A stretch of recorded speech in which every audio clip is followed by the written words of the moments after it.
Olá, muito boa tarde, tudo bem? Só confirmando se está tudo certinho, só um minuto, só um testezinho rápido aqui. Teste. Só um testezinho rápido. Show de bola! Muito boa tarde para quem está aqui hoje. Para quem ainda não chegou, o Facebook está avisando. Para quem ainda não chegou, eu quero ir falando com quem está assistindo esse vídeo gravado. Hoje, no nosso encontro com o espelho, nós vamos falar sobre os 5 traços de caráter. Por que nós temos os problemas? A gente pensa como a gente pensa, por que a gente age como a gente age. Tudo isso a gente vai aprender hoje aqui. Eu vou fazer uns alinhamentos aqui rápidos, que eu vou olhar aqui para o lado, que o computador daqui do lado, então os comentários, as coisas eu vou olhar um pouquinho aqui. Então se eu desviar o olhar é porque eu estou vendo comentário de todo mundo aqui. Oi, Érica, tudo bem? E aí eu vou olhar um pouquinho para baixo, que eu tenho uma colinha aqui, então se eu ficar olhando muito para o lado aqui, você já sabe o que significa. Então, vamos começar.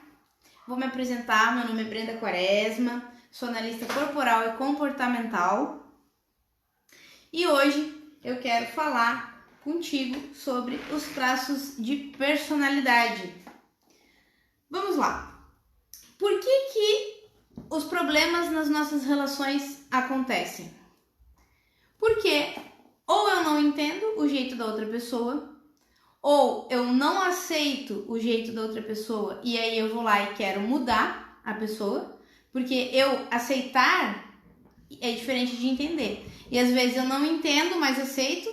Às vezes eu não entendo e não aceito. Ou às vezes eu até entendo, mas eu não aceito. E aí, muitas vezes a gente quer o quê? Mudar as pessoas. Ou a pessoa quer nos mudar porque ela não entende e não aceita o nosso jeito e aí ela quer nos mudar. Ou eu mesmo não entendo o meu jeito, não me aceito, quero mudar, tento, mas não consigo. Então, tudo isso a gente vai entender por que acontece. E uma coisa que eu quero deixar clara são 4 coisas, na verdade, né? Quero deixar claro que os traços de caráter existem.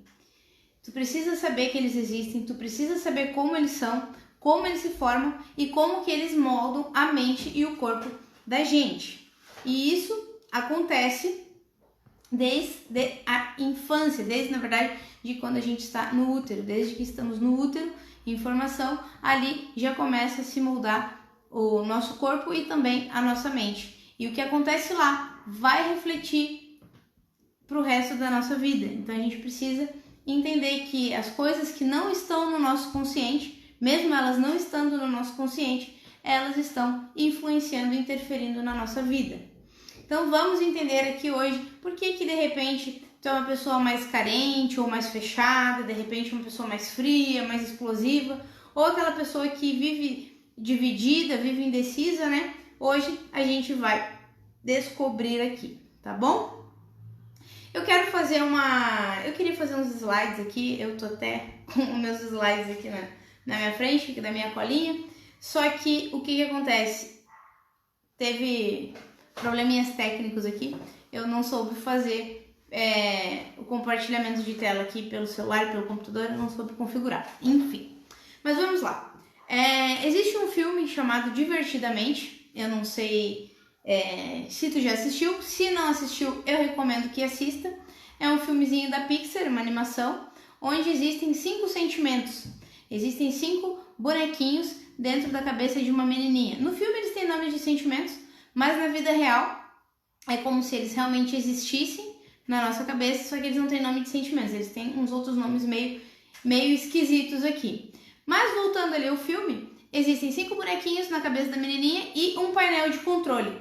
Esse painel de controle, esses bonequinhos ficam ali e é como se eles recebessem 100 fichinhas durante o dia.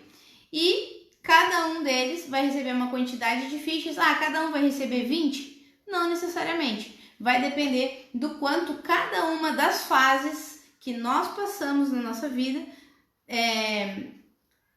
cada fase que a gente passa nos traz um recurso, né?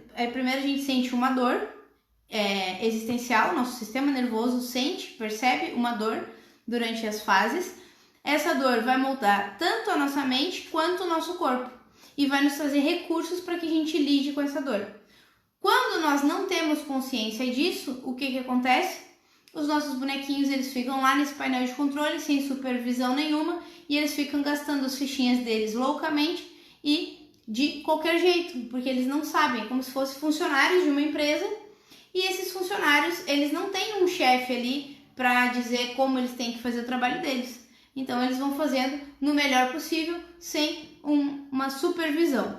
E qual é o meu papel aqui hoje então? É realmente te trazer esse conhecimento, compartilhar isso contigo, para que tu tenha controle sobre os teus bonequinhos. A partir do momento que tu tem consciência, tu começa a ter também o controle. E aí tu vai poder gerenciar os teus bonequinhos de forma que eles te levem para onde tu deseja ir. Os bonequinhos que a gente tem na nossa cabeça, eles vão evitar a todo custo as suas dores existenciais. Quando a gente tiver consciência de como eles são, de como eles funcionam, o que eles precisam, nós vamos ter o poder de dar para eles o que eles precisam sem a gente ficar dependendo de outras pessoas, porque isso acaba gerando até a dependência emocional. Quando a gente não dá o que nossos traços precisam e a gente busca que as outras pessoas supram essa necessidade. E às vezes a gente nem sabe realmente quais são especificamente as necessidades que nós temos. E hoje eu vou esclarecer um pouquinho aqui. Então vamos lá. Esse conhecimento, ele vem lá da época de Freud, lá de 1920, 1930, mais ou menos. Quando o Freud, ele chegou para o mundo e fez uma contribuição muito importante, que ele falou assim: opa, dentro do nosso corpo existe uma mente. Porque até então, nessa época lá, na década de 20, 30, por aí, até esse momento, nós éramos vistos, nós humanos, né, nos víamos como máquinas. E aí o Freud entendeu que nós não somos apenas uma máquina, né? Nós tem uma mente dentro desse corpo.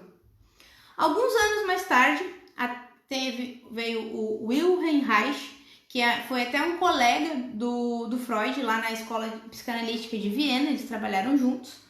O que acontece? O Freud veio com essa contribuição e a partir disso vieram outros cientistas que fizeram construções importantes a partir dessa informação que o Freud trouxe. E aí veio o Reich, então, e ele começou a perceber, analisando as pessoas que iam fazer tratamento com ele, ele começou a perceber que as pessoas que tinham um formato de corpo parecido, semelhante assim, eles tinham também problemas parecidos, eram mais ou menos as mesmas queixas, as mesmas coisas. E aí o Reich começou a identificar que não é somente existe uma mente dentro desse corpo. Ele entendeu que corpo e mente são uma coisa só. Por quê? Porque as pessoas que têm determinados formatos ali do corpo ali, elas vão ter, se elas têm os formatos parecidos, elas vão ter uma mente parecida também. Então, a nossa mente, ela molda o nosso corpo. Na verdade, a nossa mente é a parte invisível, o nosso corpo é a parte visível. Então, um é reflexo do outro. Mais tarde, veio o Lowen e ele sistematizou esses perfis. Aí o Reich foi lá, começou a identificar esses perfis, começou a catalogar esses perfis e veio o Lowen e sistematizou tudo isso. Ele começou a entrar nas minúcias, o que esse formato do corpo tem, essa e essa característica e tudo mais. Ele deu até origem à bioenergética. Só que o que acontece? Por mais que essa contribuição tenha sido importante e tenham sido descoberto e sistematizado os perfis, como que funcionava e tudo mais, não existia uma forma de medir quanto de cada um nós tínhamos. Até ali por volta de 2018. Em 2018, imagine esse conhecimento, tudo começou lá em 1930. E aí em 2018, aqui no Brasil, cientistas brasileiros descobriram uma forma de quê? De mensurar o quanto de cada um dos traços as pessoas tinham. Então, é o que a gente vai aprender hoje. A gente vai aprender por que a gente está passando pelo problema que a gente está passando, por que a gente ainda não conseguiu resolver os nossos problemas até hoje e o que a gente pode fazer para a gente se livrar de uma vez por todas dos nossos problemas. Opa, mexi aqui. Dos nossos problemas. Então, tudo acontece quando? Através de um processo chamado mielinização. O que é isso? Mielinização é como se fosse, imagina um fio elétrico aí da casa, um fio. E aí imagina que toda a central, a fiação está toda no lugar. Só que esses fios estão desencapados. É mais ou menos isso que acontece com a gente.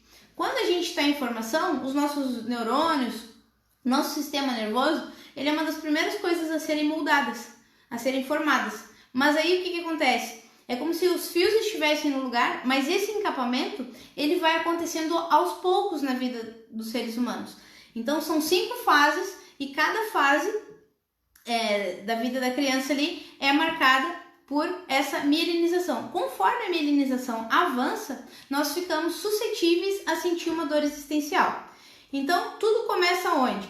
Lá no útero. Por quê?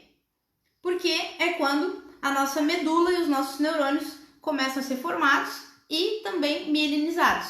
Então a gente imagina, eu fico muito chateada de não ter conseguido trazer o compartilhamento de tela, porque eu queria mostrar ali, porque o nosso cérebro, ele tem aquela parte, aquela carne esponjosa, mas ele tem como se fosse uma tripinha que vai aqui, que é a nossa medula, que liga daqui, né, do cérebro, até mais ou menos ali, perto ali do ossinho do cóccix, né? Então ali vai a nossa medula, e a nossa medula ela vai recebendo então esse encapamento de fios por processos.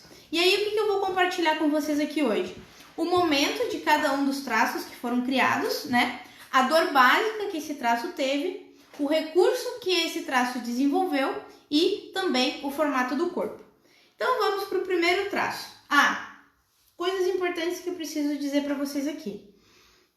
Primeiro, esses nomes são esquisitos, tá? Os nomes que eu vou trazer aqui são esquisitos. Vai ter nome aqui psicopata, masoquista, rígido, tem uns nomes meio estranhos. Só que esses nomes eles não têm nada a ver com nenhuma patologia clínica, com nenhum transtorno e nem nada que a gente está acostumado a ver por aí, tá? Então o masoquista que a gente vai falar aqui não é o masoquista que gosta de sentir dor.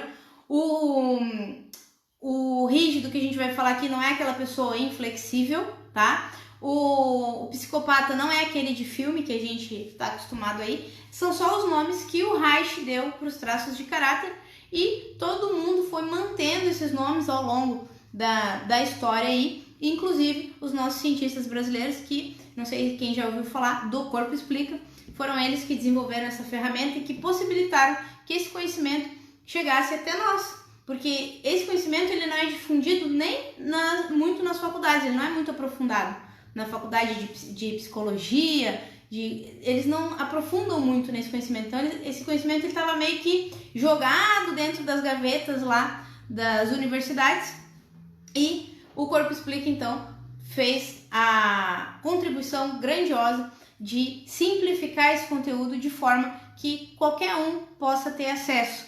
E o meu trabalho hoje é ajudar a compartilhar esse conhecimento para que cada vez mais a gente se torne consciente de como a gente funciona, para a gente ter cada vez mais controle sobre as nossas ações, para a gente ter cada vez mais a vida que a gente quer e não a vida que nos ensinaram a ter.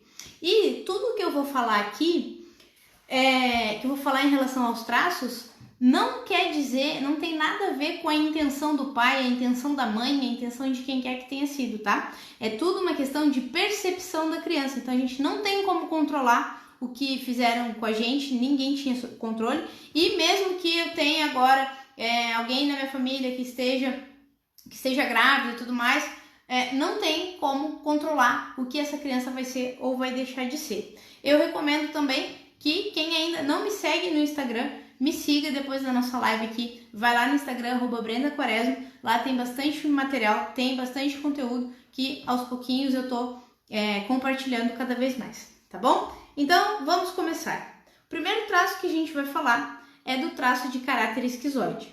Nesse momento, a mielinização está acontecendo onde? No cérebro. Nesse momento, os fios que estão sendo encapados estão nessa região, na região do cérebro. Então, é o momento da gestação, onde a criança, que vai do período da gestação até a criança ter mais ou menos 1 mês de vida, tá? Depois de nascido. Então, o que pode acontecer no útero, né? Que pode causar uma dor para a criança. O que acontece? A criança, quando ela tá no útero, para ela, o mundo é aquele útero. Ela não faz ideia de que esse mundo aqui fora exista. Então, deixa eu tomar uma aguinha. Eu falo muito, tem que tomar uma aguinha para molhar a garganta. Então, o que acontece? Essa criança, ela não tem ideia de que esse mundo aqui fora existe. Só que a mãe vive nesse mundo, no mundo real. No mundo onde ela tem preocupações, onde ela tem um monte de coisa acontecendo, né? Ela tem interações com diversas outras pessoas. E no mundo da criança é só aquele útero ali. Beleza.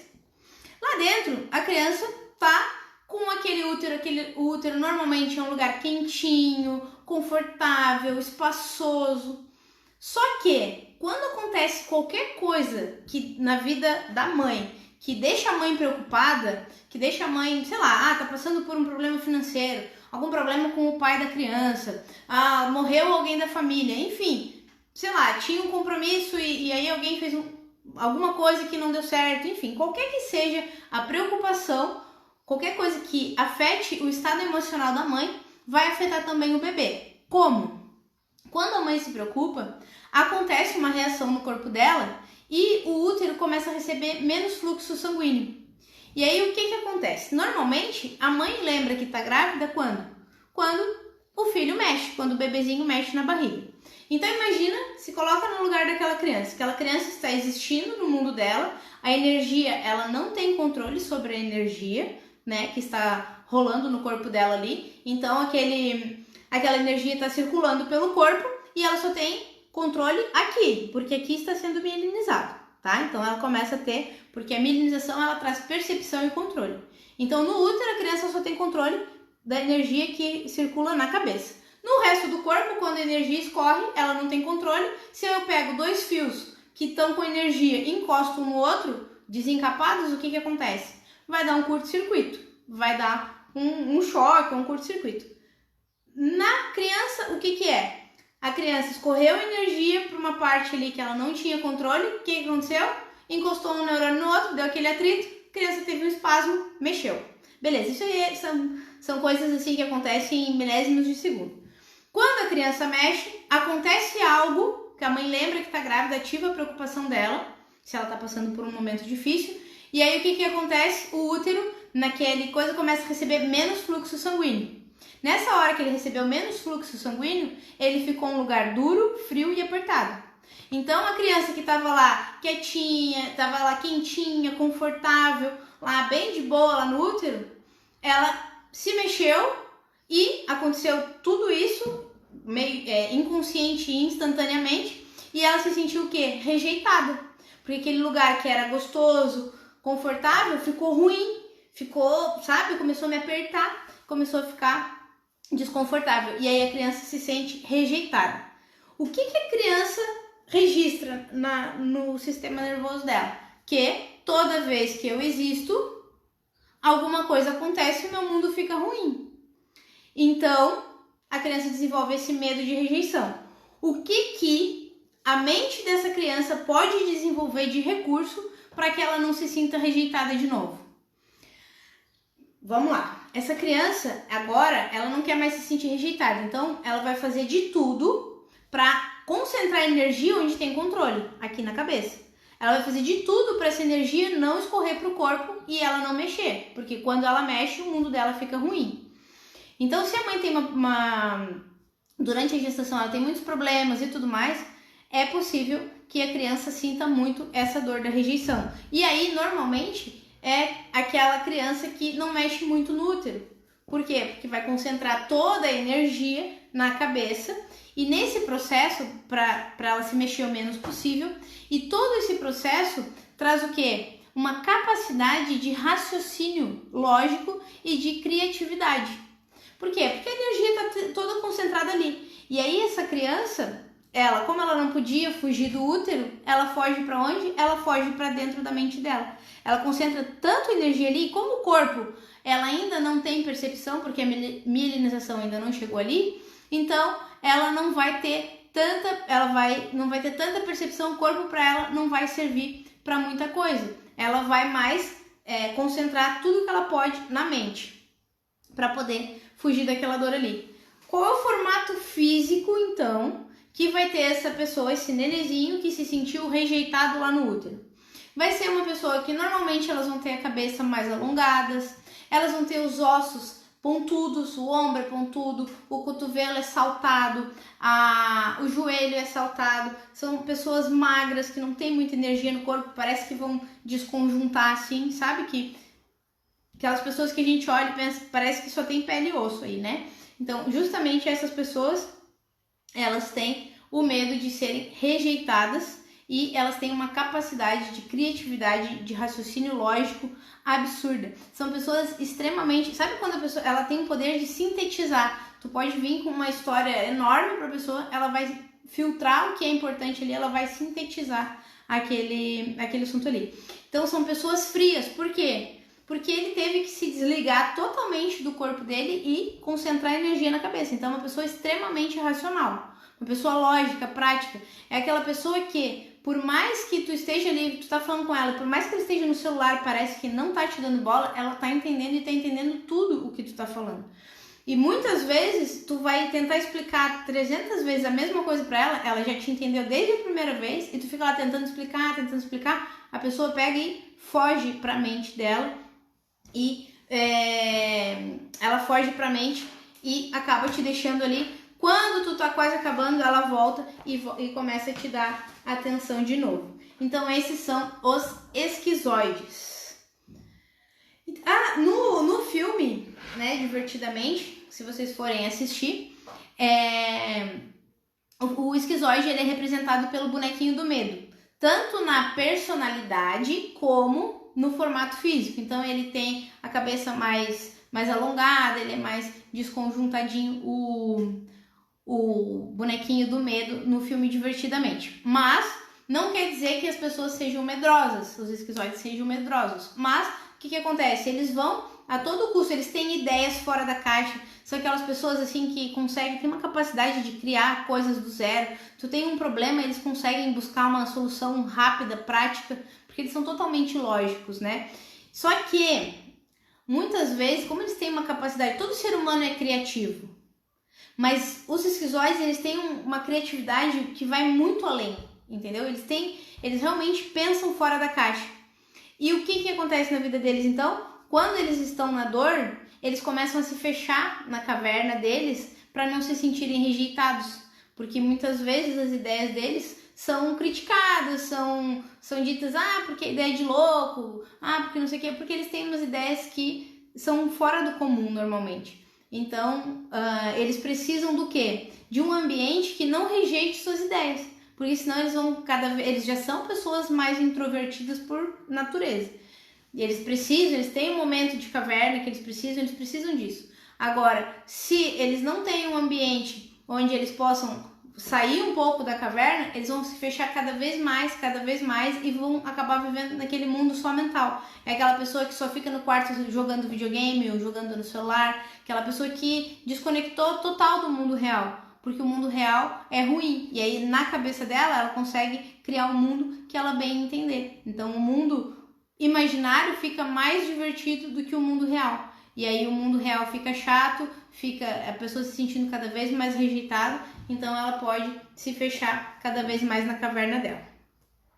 Depois disso, quando a criança tem entre 1 mês de vida até mais ou menos 1 aninho de idade, a mielinização ela começa a descer, então ela sai do cérebro e ela começa a chegar nessa região aqui, na região da coluna cervical. Então vem daqui até aqui mais ou menos da coluna cervical. Esse momento é o momento que a gente chama de amamentação.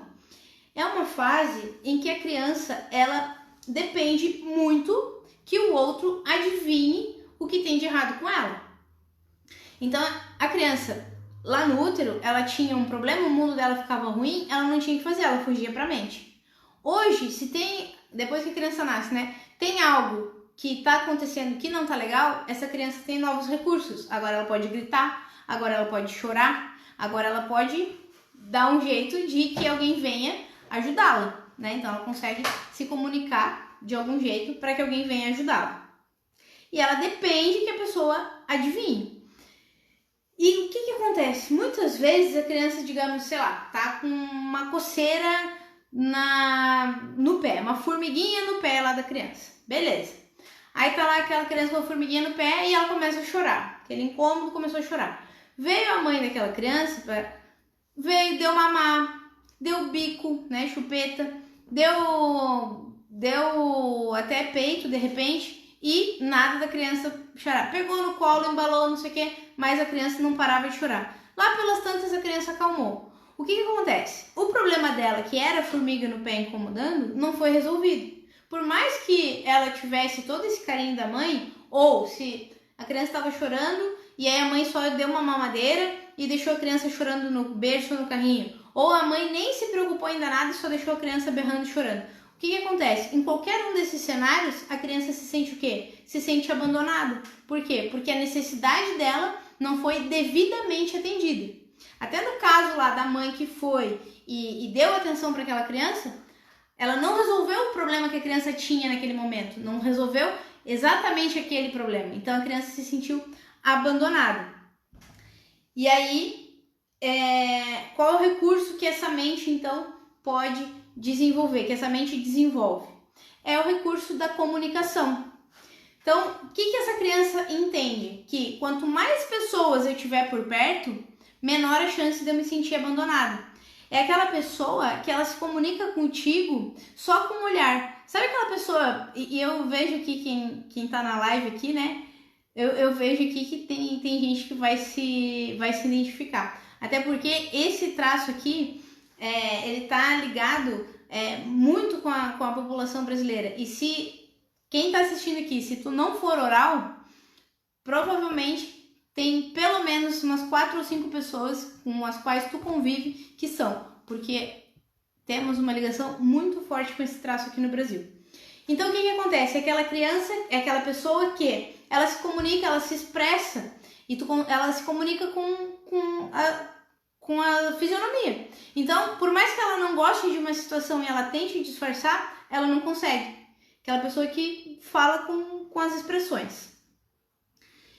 Por quê? Foi um mecanismo de sobrevivência. Essa criança aprendeu que ela precisa ser comunicativa, ela precisa ser fofinha para estar perto de pessoas, para que essas pessoas não a abandonem, né? E aí, qual é o formato do corpo que essa criança vai ter? É aquela criança mais bochechudinha, é aquela criança que tem os ombrinhos escorridos, aquela criança, sabe aquele bebezinho da Pampers? Eu digo que é o bebezinho da Pampers, né? Aquela criancinha que a gente olha e dá vontade de apertar, dá vontade de ficar em cima ali.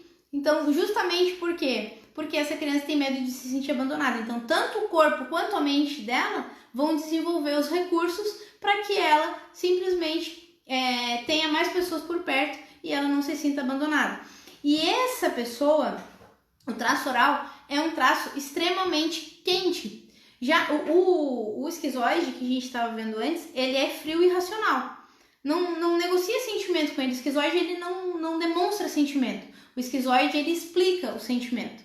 Já o oral é totalmente o contrário. O oral, ele é muito do sentir. Tem uma capacidade, essas pessoas que são orais, inclusive eu sou 33% oral, essas pessoas, elas têm a capacidade de se conectar com as outras. Então, é gostoso estar com o oral, é gostoso conversar com uma pessoa oral. As pessoas orais, elas são acolhedoras, elas têm o poder de se conectar, de muitas vezes sentir o que o outro está sentindo. Então, o superpoder do oral é esse poder de se conectar. E o oral, ele é uma pessoa muito intensa. Não existe 8 ou 80 para o oral. Para o oral é 8 ou 8.000. Ou ele ama ou ele odeia. Ele é intenso, ele se joga de cabeça nas coisas, né?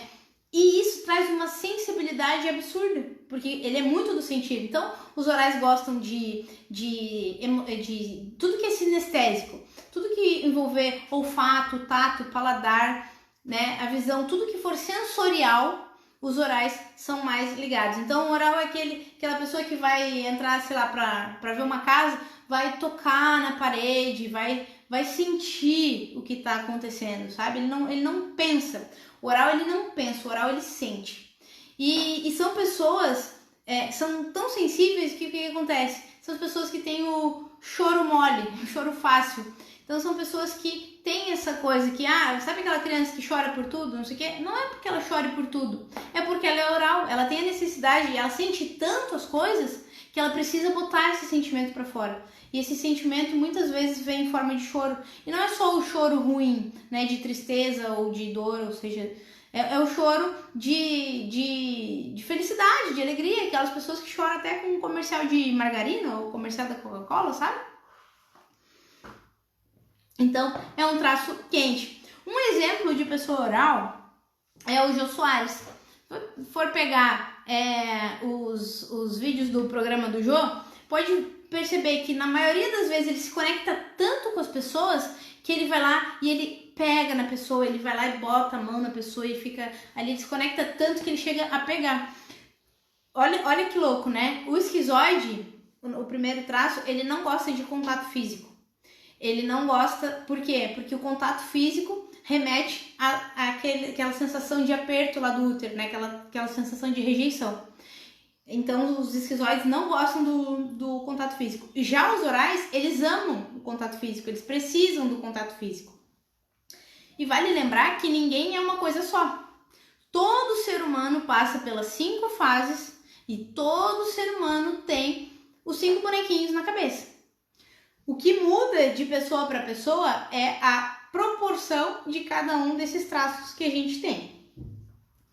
Então, às vezes a gente fala assim, mas essa pessoa é bipolar, às vezes quer estar com gente, às vezes quer estar escondida na sua caverna. Não, essa pessoa ela só tem um pico alto de oral e esquizoide. Aí imagina ali, digamos que esses sejam os principais da pessoa, né? Aí os outros bonequinhos vão receber as fichinhas dele, mas os que vão ficar... Imagina um fliperama. Tem 5 bonequinhos, 5 pessoas para brincar no fliperama e 2 recebem mais quantidade de fichas. Sei lá, cada um recebe 30 fichas. Um exemplo, né? Aí a pessoa, horas, vai estar no painel de controle, vai estar no comando o traço que quer estar com pessoas e quer se conectar e quer sentir. E horas vai estar no comando aquele traço que não quer ver gente, que não quer toque físico, que quer ficar na caverna, que muita gente incomoda. Aí a gente vai lá e diz, essa pessoa é bipolar. Não, ela só está num conflito dos seus traços e ela não sabe gerenciar isso. Por isso a importância desse conhecimento, né? A importância da gente olhar, e eu sempre digo que isso aqui é um atalho para o autoconhecimento. Porque só pelo formato do corpo eu não preciso fazer teste de perfil comportamental, eu não preciso ficar...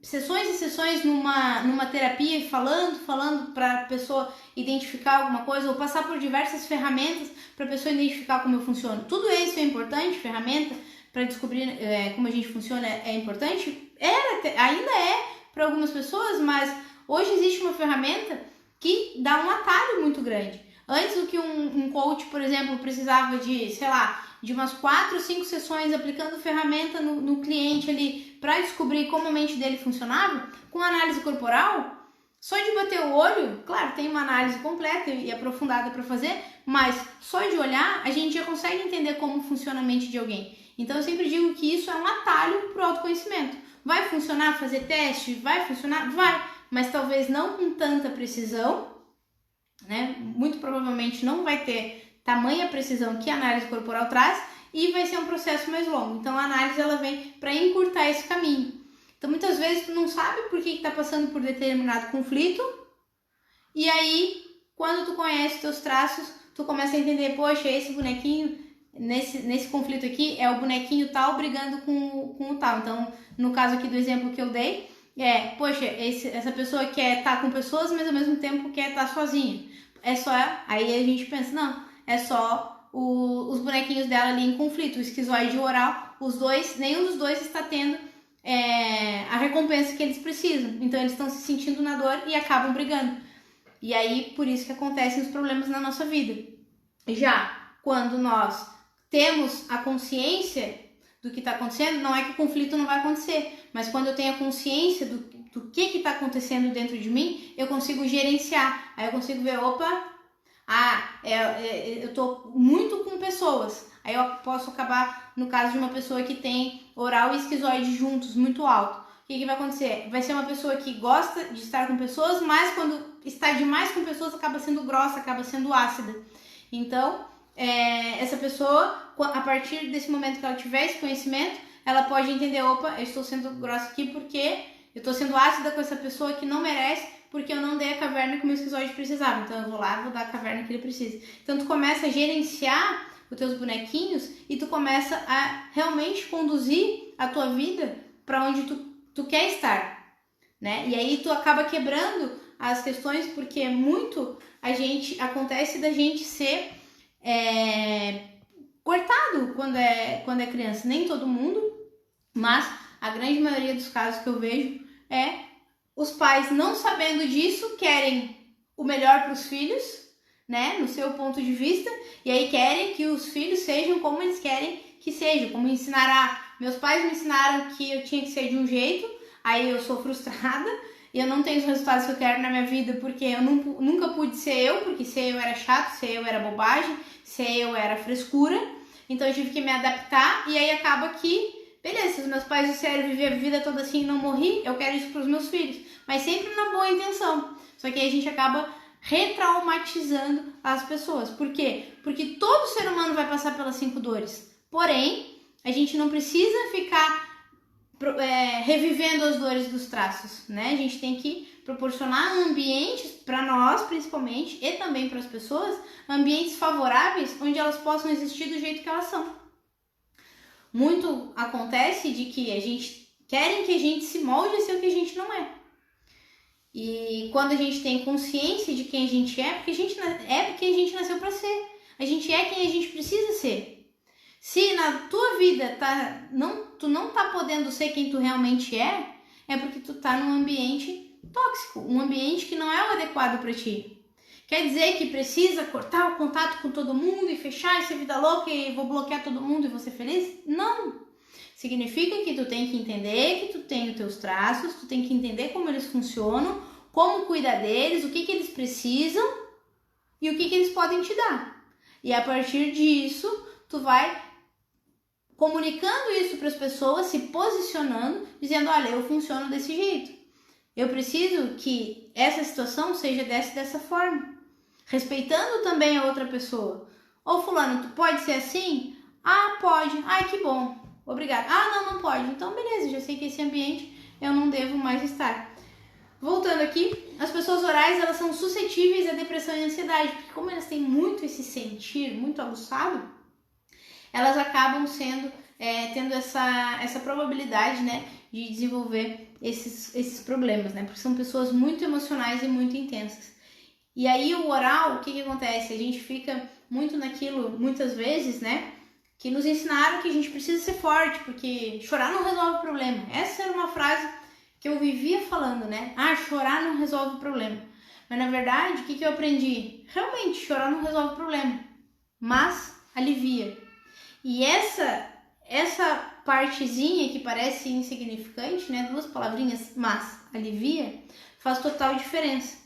Muito na minha vida, eu sou 33% oral, isso é muito oral. Imagina que de 100 fichinhas, a minha bonequinha oral, ela recebe 33 fichinhas ali por dia. Então quer dizer que 1/3 do meu tempo, quem está no comando é essa pessoa sensível, né? Essa parte minha que é mais sensível. E aí eu sou muito assim, me emociono fácil, as coisas me tocam fácil, então assim, eu tenho um sentido muito aguçado, sou uma pessoa intensa. Mas aí no ambiente onde eu cresci, eu sentia, aí é que tá, não era a intenção dos meus pais talvez, mas era como eu percebia aquele ambiente. Aí eu sentia que eu não podia agir do jeito que eu queria agir, ou do jeito que eu era. Então, eu era sensível, mas eu era criticada quando eu chorava. Eu tinha que engolir o choro, eu tinha que ser forte, e chorar não resolve o problema, e não sei o quê. Então acabou que, por muito tempo da minha vida, eu ressenti aquelas dores, porque uma coisa eu senti, coloquei pra fora essa dor, esse sentimento, seja lá qual for, bom ou ruim, ele existiu, eu me aliviei. Agora, se a gente tá num ambiente que eu sinto tudo aquilo e eu não tenho como botar pra fora, eu não tenho um ambiente que eu possa chorar, ou que eu possa falar sem ser criticada, ou sem ser julgada, ou sem ser não sei o quê, aí eu faço o quê? Eu me sinto naquela coisa de calar, de guardar, e aí eu fico ressentindo aquilo. E aí aquilo fica se repetindo, eu fico... Já senti imensamente, não consegui botar pra fora. Aí aquilo ali eu fico ressentindo, aí vira mágoa, aí vira, sabe, sentimento ruim que a gente vai carregando por toda a vida. Então eu quero trazer aqui que não precisa carregar por toda a vida uma mágoa ou coisa assim. Porque tu é quem tu precisa ser. O que tu precisa é aprender como tu funciona, dar o que teus traços precisam, porque muitas vezes a gente bota os nossos traços na dor. Poxa, a oral precisa sentir. Então eu preciso ter um ambiente, nem que seja sozinha no meu quarto de noite ou sozinha no banheiro, que eu vou poder chorar, eu vou poder botar aquele sentimento pra fora. Agora, se as pessoas dizem que eu tenho que ser forte, que eu não posso sentir, e eu repito isso pra mim mesma, aí começa o problema. Porque tudo bem, aqui não é um ambiente que eu possa chorar, show de bola, eu não vou chorar aqui, mas eu vou arrumar um ambiente onde eu possa. Hoje eu faço isso. Por 30 e tantos anos da minha vida, eu fiz o quê? Eu engoli o choro. Engole o choro. Engulo o choro. Até que chegou uma época que ninguém mais precisava mandar eu engolir o choro. Eu mesmo repeti pra mim, engole o choro. Chorar não adianta, e chorar não resolve o problema. E o chorar, o que acontece? Pro oral, chorar é uma ferramenta. Chorar é um recurso, é um superpoder. Porque o oral, imagina, o oral, ele se formou naquela fase em que a criança ela não sabe o que ela quer. Ela precisa que o adulto adivinhe. E o oral é a nossa criança interior. É aquela parte nossa que não sabe o que a gente quer, que a gente só quer que alguém adivinhe e resolva o nosso problema. E tá tudo bem, o oral é assim. Aí como é que o oral vai entender o que ele quer? Quando ele tá num ambiente onde ele possa botar os seus sentimentos pra fora. Porque quando o oral ele pode botar os sentimentos dele pra fora, depois que ele bota tudo pra fora, ele começa a pensar, ele consegue entender. E se ele consegue botar pra fora e não consegue entender, aí então podemos nós, como amigos de orais, né, ou proporcionar esse entendimento, ajudar a pessoa a entender de uma forma mais racional. E se nós somos orais que não temos essa pessoa que vai nos trazer entendimento, então a gente precisa, agora a gente sabe que a gente precisa buscar nas nossas relações pessoas assim. E aí eu tenho que deixar claro, pessoa, eu descobri que eu tenho 33% de oralidade e que eu tenho os meus momentos que eu preciso sentir. Não sou eu, é minha bonequinha oral. Ela precisa sentir, ela precisa botar pra fora os sentimentos. Ela precisa botar pra fora todo esse turbilhão de coisa que tu pode ser o meu ombro amigo que vai me ouvir, tu pode ser a pessoa que vai me ouvir sem me julgar. Poxa, nesse momento eu não quero solução pra minha questão. Nesse momento eu só quero alguém que me escute, alguém que escute eu botar pra fora tudo isso que tá acontecendo aqui dentro que nem eu sei. Aí depois, em outro momento, pode ter crítica construtiva, né? Crítica nunca é construtiva, mas pode ter conselho, pode ter o que for, mas nesse momento eu preciso de alguém que me escute. Tu pode fazer isso por mim? E aí a pessoa vai dizer, posso? Não posso. Se a pessoa falar não posso, beleza. Aí tu vai buscar outra pessoa. Mas se a pessoa falar posso, aí tu fez um acordo com ela. Aí então, se ela fugir daquilo ali, tu vai poder, poxa, fulano, eu te pedi, eu não preciso de cobrança agora. Então a gente começa a botar nas nossas relações, a gente começa a impor limites, a gente começa a ensinar para as pessoas como que a gente funciona. Só que como que tu vai esperar que alguém entenda como tu funciona, ou que alguém entenda que tu é assim porque tu é, se nem tu te entende, nem tu sabe por que tu é assim. Então quando tu tem esse entendimento, as coisas vão... 90% dos teus problemas, eles só existem porque tu não conhece os teus traços. 90% dos seus problemas, e aí é problema de relacionamento, é problema de saúde, é problema de dinheiro, é problema do que for. Qualquer problema, tudo está relacionado aos teus traços, se eles estão na dor ou no recurso. Se tu botar os teus 5 traços no recurso, todas as áreas da tua vida prosperam. Nós temos todas as ferramentas que a gente precisa para ser quem a gente precisa ser. Existe um traço melhor que o outro? Não, não existe um traço melhor que o outro. O que existe? Existe pessoa boa? Não. Existe pessoa ruim? Não. O que existe são pessoas que estão na dor ou no recurso dos seus traços. Se a pessoa está no recurso, é aquilo que falam, né? Gente feliz não enche o saco. Se a pessoa está no recurso, se ela entende como ela funciona, se ela sabe o que ela precisa se dar para estar bem e ela estabelece isso nas relações, ela não tem por que ficar criticando fulano, beltrano, não sei o quê. Não tem por que ficar falando da vida do outro. Não tem por que estar envolvido em um monte de problema. Entende? Aí eu não preciso, porque vem a autossabotagem, vem um monte de questões que a gente fica todo o tempo, poxa, a gente tá com um projeto, a gente tá com uma ideia, vai dar, aí chega na hora, bate na trave, não deu. Aí daqui a pouco a gente vai lá, a gente leva aquele tombo, apanha e tal, aí com muito sacrifício a gente levanta de novo. Aí acontece o quê? Vem outra lambada da vida.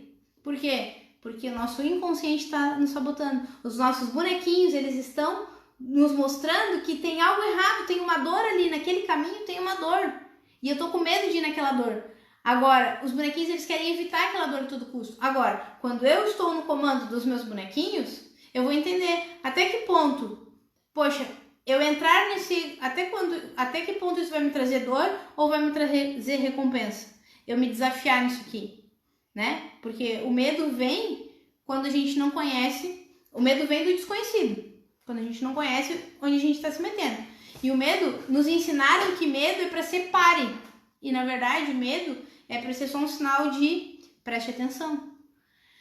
Então, ó, a Elaine botou ali, como alivia quando choramos? É como se descarregasse o peso que carregamos. Exatamente. O choro pro oral é justamente isso, é aliviar todo aquele bando de emoção e sensação que se criou ali dentro. Então, o oral precisa botar isso para fora. Senão, realmente, fica o peso e esse peso a gente vai carregando e esse peso vai, primeiro, ele vai se tornar peso físico, tá? O excesso de peso, ele vem por questões emocionais. Ele tem 3 funções no nosso organismo. Seja para nos dar mais destaque, para a gente ser visto. Então, os orais são pessoas carentes, eles precisam ser vistos, eles sentem a necessidade de serem vistos. Então, eles vão acabar muitas vezes engordando inconscientemente porque eles querem atenção, porque eles estão se sentindo abandonados. Ou o peso extra, ele pode ser por força, então quanto mais peso eu carrego, mais problema, mais mágoa, mais ressentimento, mais atrito, mais seja lá o que for que eu carrego emocionalmente, mais forte eu preciso ser. Quanto mais forte eu preciso ser, maior eu vou me tornando. E o peso extra, ele também pode ser para proteção, que é na questão ali, para esconder muitas vezes a sexualidade, não necessariamente somente isso, mas para se proteger de alguma forma. Então, quanto relacionado à sexualidade, por exemplo, quanto maior eu estou, menor a chance de alguém, de um abusador, por exemplo, se interessar por mim, ou de eu receber cantadinha de, sabe esses assobios de rua aí? Essas cantadinhas aí que não levam a lugar nenhum, né? Então, se tu tem excesso de peso, é alguma função emocional que esse peso está acontecendo. Lembra sempre, a mente, o corpo é o reflexo da mente.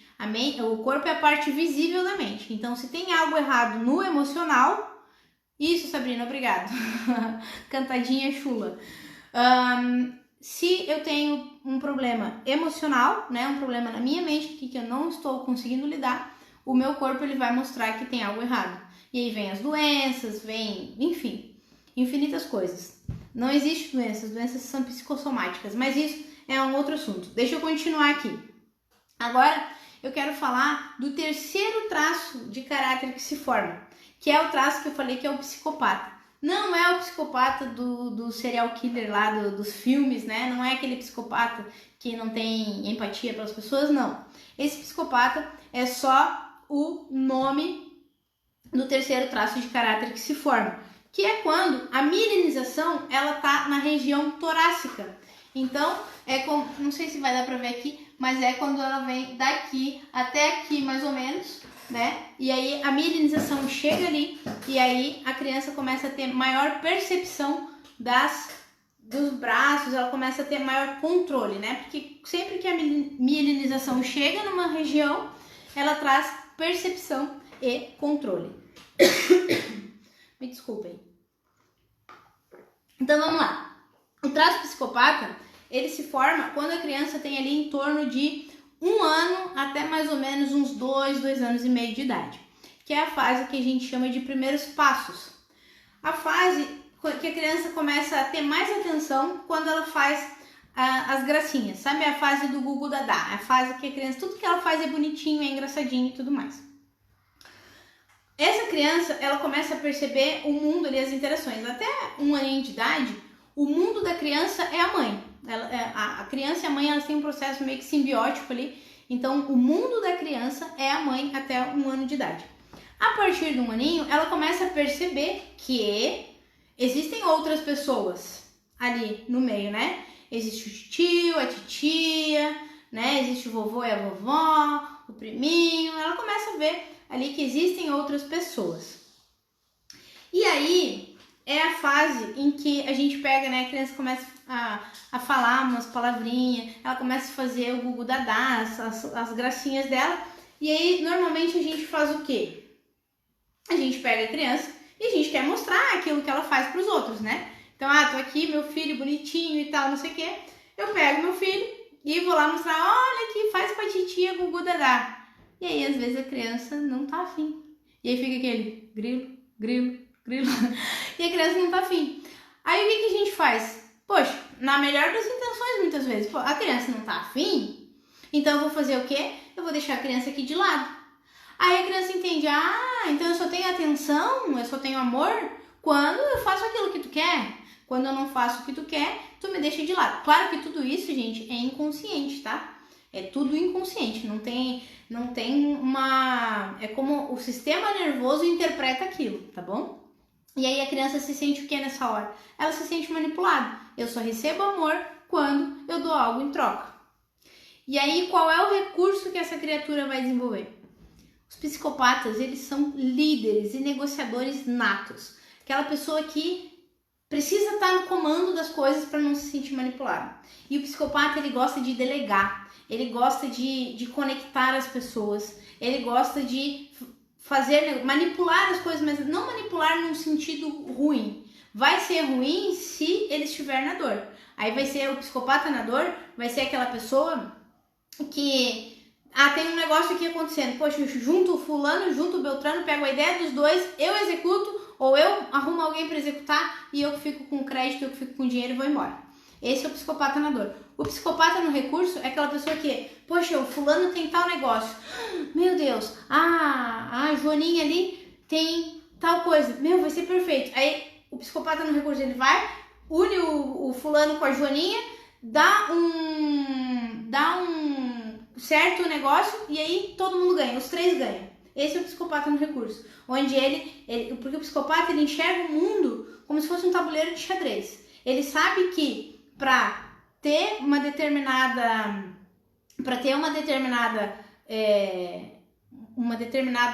coisa ali, ele precisa dar algo em troca, ele precisa fazer tal movimento. Então, para eu chegar num tal objetivo, eu preciso fazer isso, isso e aquilo. Então, são pessoas estrategistas. E o psicopata, tudo para um psicopata é negociação. O que eu aconselho muito vocês fazerem? A Sabrina botou, tudo na vida são negócios. Sabrina, ela tem o traço de psicopatia bastante alto. Eu tenho 23%, então é bem relevante, é o meu segundo bonequinho com mais força. E eu sou muito disso, assim, de aquela comunicação persuasiva. Então eu tenho toda a comunicação que vem do meu lado oral, né? E eu tenho toda a parte persuasiva, a parte ali estratégica do psicopata, né? Porque o psicopata é isso aí que quer estar com as coisas sob controle, que quer estar ali tudo juntando, ligando os pontos ali, para que todo mundo saia ganhando. E aí o que acontece? Uma criança nessa fase de 1 a 2 anos, 2 anos e meio, é a fase ali que a criança está no auge de sentir a dor da manipulação, né? Então, a Elaine botou ali que é bem a Lívia. Eu vejo as fotos da Lívia, a Lívia é minha afilhada, e a Lívia, sim, ela é bem psicopata. E aí, o que fazer para ter qualquer coisa dessa criatura? Faça acordos. O psicopata, ele ama acordos, mas não adianta fazer acordo e não cumprir. E não adianta fazer acordo ruim também. O psicopata, ele precisa de acordos que sejam claros e que sejam cumpridos. Então, por exemplo, a criança está incomodando não sei o que, não sei o que, não sei o que. Olha, fulaninho, na hora que tu parar de incomodar, na hora que tu parar de fazer tal coisa que tu tá fazendo e fizer X coisa que a mamãe quer que tu faça, eu te dou um pirulito. Ou eu te dou tal coisa, ou eu te dou não sei o que. Então, tu vai dar uma recompensa pra criança, tu vai fazer uma troca com ela. Tu para de incomodar, me dá a paz que eu preciso nesse momento, e claro que não vai falar desse jeito, né? Mas eu te dou o que tu quer, seja 5 minutos de celular, seja sei lá eu o quê. Entende? Então, tu vai negociar com a criança. E aí, se tu vê a criança lá, uma coisa que acontece muito é o quê? A criança lá, 2 aninhos, ela é a líder do rolê, né? Aí ela tá lá com os amiguinhos na creche e tal, ela tá liderando tudo, ela tá comandando como que tem que ser, fulano faz isso, fulano faz aquilo, porque o psicopata no recurso, ele é articulador, ele é negociador. Nossa, me desculpa pela tosse. Enfim, e aí o psicopata ali a criança tá no auge ali, né? Aí a criança que tá lá trocando com o fulaninho o brinquedo, eu te dou esse brinquedinho, tu me dá aquele e tal, e fica lá na negociação. Aí o que vem? Vem o pai da criança, ou a mãe da criança, ou um adulto, sei lá, e fala assim: fulaninho, tem que dividir tudo igual, que não pode ser egoísta, não pode ser interesseiro, não sei o quê. Poxa, tu vai lá, tu tá fazendo o que nesse momento? Tu tá pegando tesoura de jardinagem, tá dando uma tesourada nas asas dessa criança. Meu Deus do céu, estimula o recurso dessa criatura. Senão tu vai deixar a criança, se tu não estimula isso, quando cresce vai ser aquela pessoa que manipula por manipular, manipula para não ser manipulado. Porque é o nosso instinto, a gente rejeita para não ser rejeitado, a gente abandona para não ser abandonado, manipula para não ser manipulado, humilha para não ser humilhado, trai para não ser traído. É natural isso. Então, estimule cada vez mais o recurso da pessoa, que cada vez mais tu vai ter o que há de melhor naquela pessoa. E isso vale para qualquer pessoa, tá? Estimula os seus traços, estimula os seus recursos, que tu consegue ter qualquer coisa da pessoa. E aí faça acordos claros e seja honesto, seja sincero. E não vem assim, se tu não fizer, não sei o que. Não, faça de forma positiva. Olha, eu quero, não fala pra criança o que tu não quer que ela faça. Fala pra criança, olha, eu preciso que tu faça isso. E se tu fizer isso, eu te dou X coisa em troca. Pode ser? Aí a criança vai dizer que sim, vai dizer que não. Se ela disser que não, negocia com ela e tá tudo certo negociar. Faça acordos que fiquem bons pros dois lados. E tu vai ver que a tua vida vai diminuir drasticamente os teus problemas. Isso seja com teus filhos, seja no trabalho, seja com o teu contatinho, com o teu cônjuge, não importa com quem seja. Melhora todas as relações, porque vai haver respeito. Então entenda como tu funciona para impor os limites e ao mesmo tempo, quando tu começa a entender como tu funciona, automaticamente tu começa a aprender sobre os outros também. E fica muito mais fácil de tu lidar. Então vamos lá. Qual é o formato do corpo do psicopata? O psicopata, ele tem o formato do triângulo invertido. Então é aquela pessoa que tem o queixo mais pontudo, ombro mais largo, bem mais largo que a cintura, sabe? Que às vezes faz... Sabe o Johnny Bravo? Depois... Nossa, minha cadeira tá fazendo barulho. Depois vocês botam no Google aí o Johnny Bravo, né? Que ele é grandão em cima e com a cinturinha bem fininha ali. Normalmente esses são os psicopatas. E os psicopatas, eles são um traço bastante frio. Então, eles não vão demonstrar sentimentos. Por quê? Porque para eles as relações são uma troca. E os psicopatas, eles nunca mostram que estão com um problema e eles não gostam de pedir ajuda. Por quê? Porque eles não gostam de ficar devendo nada. O psicopata, ele não gosta de se sentir em dívida com ninguém. Então, se o psicopata está muito na dor, muitas vezes ele vai doar demais, por ter uma autoimagem distorcida de si mesmo. Claro que a autoimagem só pode ser de si mesmo, né? Mas ele tem uma autoimagem distorcida e ele vai acabar nesse momento, né? Se ele está com essa distorcida negativa, essa imagem dele distorcida negativa, ele vai acabar dando demais para a pessoa por estar se sentindo em dívida, né? Então, assim, são pessoas avaliadoras, têm medo de se sentir manipuladas e usadas, mas no recurso são excelentes líderes, são estrategistas assim, ó, fantásticos e são pessoas que gostam de estar em evidência pelo que fazem. Então, quer elogiar um psicopata? Elogia pelo que ele faz. Lembra lá que a criança era aquela criança que só se sentia amada quando fazia os gugu dadá? Quando fazia as gracinhas que os pais esperavam? Então, na vida, ela vai ser assim, ela vai querer ser vista pelas coisas que ela fez. Então, se tem uma pessoa que fica muito se exibindo, porque eu fiz isso, fiz aquilo, não pense que a pessoa é arrogante ou coisa assim. Só trate essa pessoa, reconheça, elogie as coisas que ela fez, desde que seja elogio sincero, né? Porque tudo que ela quer é de alguma forma ser reconhecida. Então não é porque ela está se achando, é que ela só se sente amada quando alguém percebe as coisas que ela fez. Então por isso que muitas vezes as pessoas ficam, porque eu fiz isso, eu fiz aquilo. Não é arrogância. Então quando a gente começa a entender as pessoas, começa a entender como elas funcionam, as coisas começam a ficar mais simples. E aí a gente começa a ver que muitas vezes a gente que cria os problemas, né? A gente cria o problema ali. Eu não tinha problema com fulano, né? O fulano não tinha problema comigo, aliás. O problema é que ele estava na dor dos traços dele e acabou respingando em mim. Então, poxa, se eu souber estimular o recurso dessa pessoa, eu nunca mais vou ter esse tipo de problema.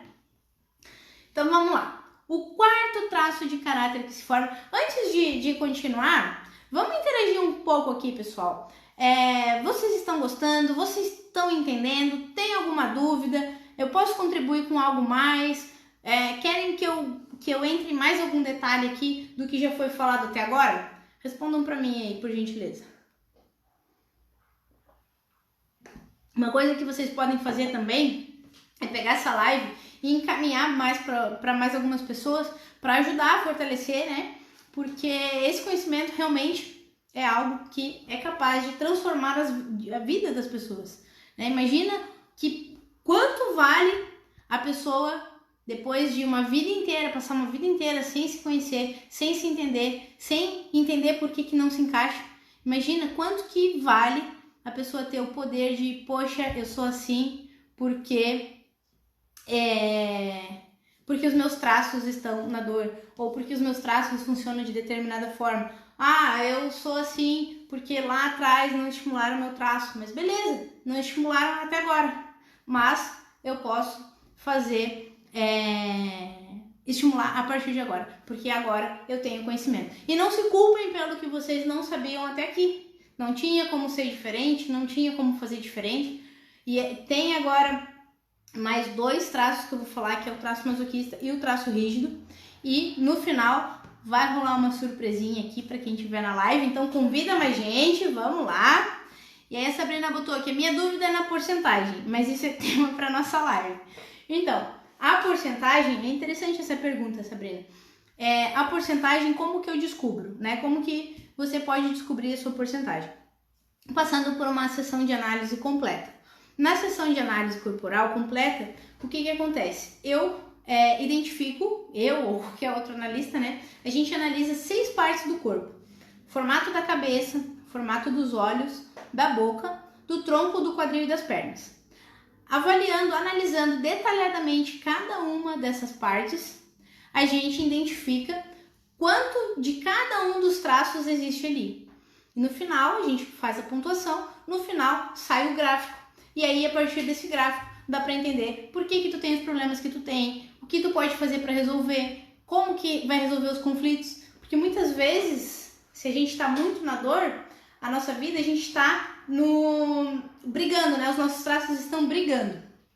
E uma coisa que vai acontecer é o seguinte, os traços, eles são ligados um com o outro, eles têm dores, aliás, eles têm conflitos e eles têm semelhanças. Então, por um lado, alguns traços, eles são, às vezes, até opostos, né? Que é o caso do oral e do esquizoide, que eu estava falando no início. Um é muito do pensar e o outro é muito do sentir. Um gosta muito de estar com pessoas e o outro gosta muito de estar isolado.